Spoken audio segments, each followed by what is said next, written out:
Hello කොහොමද ඔයාලට ඔන්න ඉතින් අදත් ආදරෙන් පිළිගන්නවා මගේ channel එකට. ඉතින් අද මම ඔයගලන්ට අරන් ආවේ බේසික් ස්ටෙප් ටික ඔයගලන්ට කියලා දෙන්න ඕනි කියලා හිතුණා. ඉතින් ඔයා කැමති නම් ගොතන්න ආසාවෙන් ඉන්නව නම් එහෙනම් එකතු වෙන්න. බේසික් ස්ටෙප් ටික තමයි මම කියලා දෙන්නේ. මේ ටික අපි ඉගෙන ගත්තට පස්සේ හරිම ලේසියි අපිට ඊළඟ නිර්මාණ වලට යන්න. එකින් එක මම ඔයාලට වීඩියෝස් දානවා අප්ලෝඩ් කරනවා. ඒ අප්ලෝඩ් කරනකොට ඔයාලා බලලා ඉගෙන ගන්න. මොනවා හරි අමාරු තැනක් තිබ්බොත් මට පල්ලෙයන් කමෙන්ට් එකක් දාන්න. මම ඊට පස්සේ ඒක ඔයගලන්ට වීඩියෝ එකක් අහලා කියලා දෙන්නම්.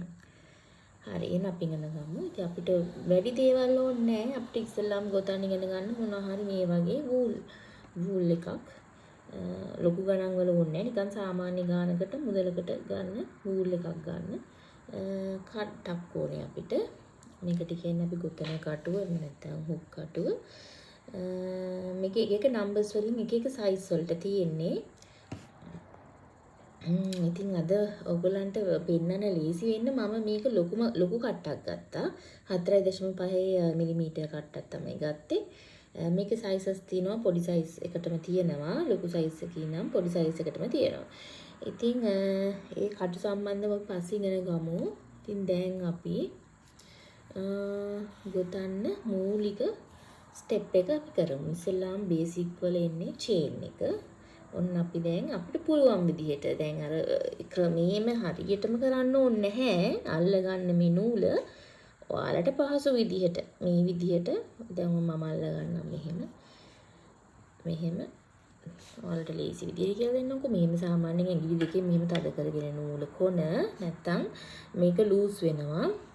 ඊට පස්සේ මේ උඩ ඇඟිලි දෙකෙන් මේ විදිහට අල්ල ගන්න. මේ තේරෙන පහසුයි ලේසි. මේ තේරෙනවද කියලා මම හිතනවා.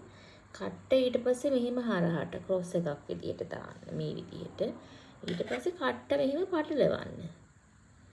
ඔන්න පටලලා ගත්තා. එතකොට බලන්න අපිට මෙතන නිකන් තොණ්ඩුවක් හැදිලා තියෙනවා. ඒකෙන් අපි මේ විදිහට අපිට මේ කට්ට එකට මෙහෙට ගෙනියන්න පුළුවන් විදිහට ලූස් එකට තියෙන්න ඕනේ. ගොඩාක් අදට තිබ්බොත් ඔන්න බබන් තද කරලා පෙන්නන්න මේ කට්ට ගෙනියන්න අමාරුයි. එහෙම වුණොත් අපිට ගොතන්න අමාරුයි. ඒ හින්දා අපි මේක ලූස් එකට හැම වෙලෙම ලූස් එකට. ගොඩාක් ලූස් නෙමෙයි මැද ගානට තරමට තියාගන්න. මේ විදිහට ඔන්න කට්ට ආයෙත් අර නූලෙන් මේ විදිහට පැටලෙව්වා. දැන් ඔයාලට තේරෙනවා මෙතන තොණ්ඩුව හැදිලා තියෙනවා. මෙතනින් අපි නූල පැටලෙව්වා. දැන් අපි මේ තොණ්ඩුව ඇතුලෙන් මෙහෙම නූල ගන්න ඕනේ. අරගෙන මෙහෙම ඇද්දාම මෙතන ගැටයක් හැදිලා තද වෙනවා.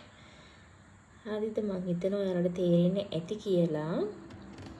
ඊට පස්සේ ඔන්න දැන් තව තොණ්ඩුවක් හැදිලා තියෙනවා. ඊට පස්සේ අපි තියෙන්නේ දැන් ඉතින් දිගටම අපිට මෙහෙම තොණ්ඩු හැදෙනවා.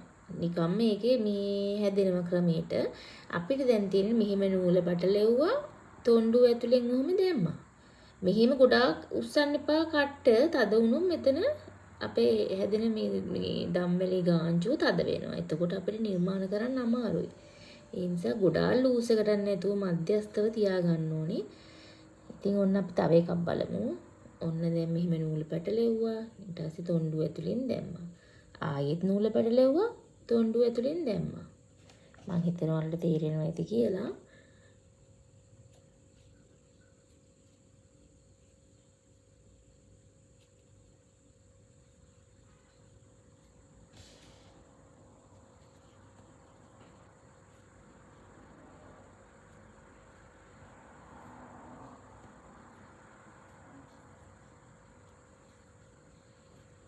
ඉතින් මේ විදිහට ගොතාගෙන යන්න. ඉතින් මේක තමයි දම්වැල.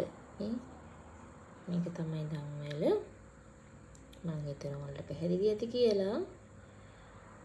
ඉතින් මේ විදිහට ඔයාලා දම්වැලින් ගොතාගෙන යන්න සාමාන්‍යයෙන් දිගටම ගොතාගෙන යන්න දම්වැල් 400 500ක් ඊටත් වඩා පුළුවන් නම් එහෙම ගොතාගෙන යන්න. මොකද මේ දම්වැල හොඳටම පුරුදු වෙන්න.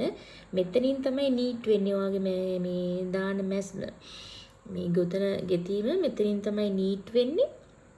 ඒ නිසා ඉස්සෙල්ලාම පියවර විදිහට මේ දම්වැල හොඳටම පුරුදු වෙන්න. මම හිතනවා ඔයාලට පැහැදිලි ඇති කියලා. මේ තියෙන්නේ අපි ගණන් කරනකොට ගණන් කරන්නේ මෙහෙමයි. මම ඒකත් කියලා දෙන්නම්.